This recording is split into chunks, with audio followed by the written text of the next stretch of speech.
Trump tells Zelensky to give up Crimea and agree to never join NATO. Zelensky in Washington.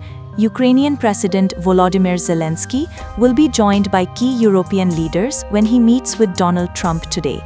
See today's timings here.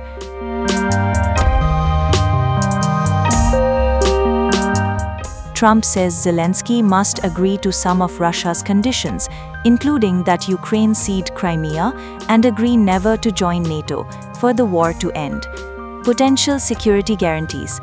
At last week's summit with Trump, President Vladimir Putin agreed to allow security guarantees for Ukraine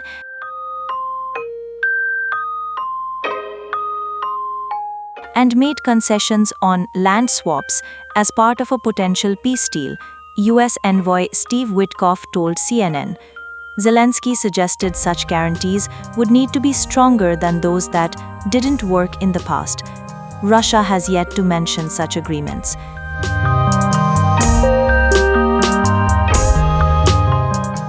Change in tactics. Trump is now focused on securing a peace deal without pursuing a ceasefire due to his progress with Putin, Witkoff said. In pursuing this deal, Trump has backed away from his threat of new sanctions on Moscow, despite calls to impose more economic pressure.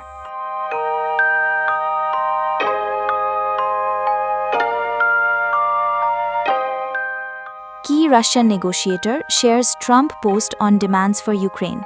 Key Putin aide and top Russian negotiator, Kirill Dmitriev, reshared a social media post by President Donald Trump laying out demands for Ukraine ahead of US talks with European leaders on Monday.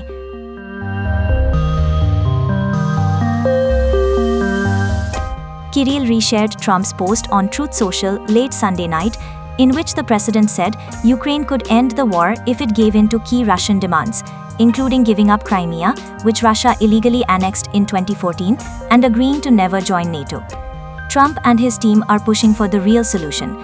Let problem-solving and peace prevail during the big day, Dmitriev wrote on X, referring to Monday's meeting with Ukrainian President Volodymyr Zelensky.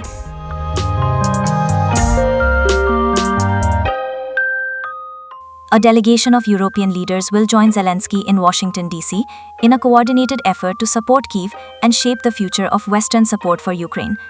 Kirill, who also heads Russia's Sovereign Wealth Fund, was among several Russian officials who joined President Vladimir Putin in Alaska on Friday to meet with Trump in a closely watched summit. No deal was struck during the meeting, but the Trump administration said they made major progress.